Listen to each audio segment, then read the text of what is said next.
যুক্তরাষ্ট্রের ওয়াশিংটন ডিসিতে করা হয়েছে মার্কিন প্রেসিডেন্ট ডোনাল্ড ট্রাম্প ও কুখ্যাত যৌন অপরাধী জেফ্রি এপস্টেইনের একটি বিতর্কিত ভাস্কর্য।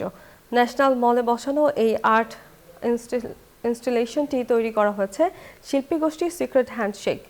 কিং অব দ্য ওয়ার্ল্ড শিরোনামের এই ভাস্কর্যে দুজনকে দেখা যায় জনপ্রিয় চলচ্চিত্র টাইটানিকের বিখ্যাত দৃশ্যের আদলে।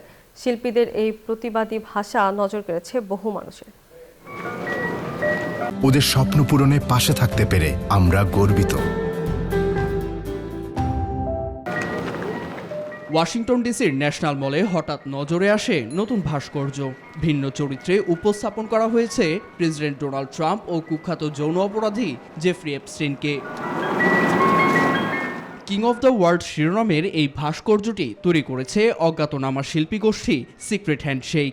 এতে দুজনকে উপস্থাপন করা হয়েছে জনপ্রিয় চলচ্চিত্র টাইটানিকের বিখ্যাত জ্যাক ও রোজের দৃশ্যের অনুকরণে।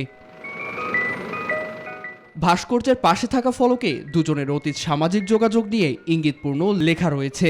ছবিসহ ঝুলানো হয়েছে ব্যানারও, যেখানে লেখা মেক আমেরিকা সেফ অ্যাগেইন, যা প্রেসিডেন্ট ট্রাম্পের মেক আমেরিকা গ্রেট অ্যাগেইনের ঠিক বিপরীত।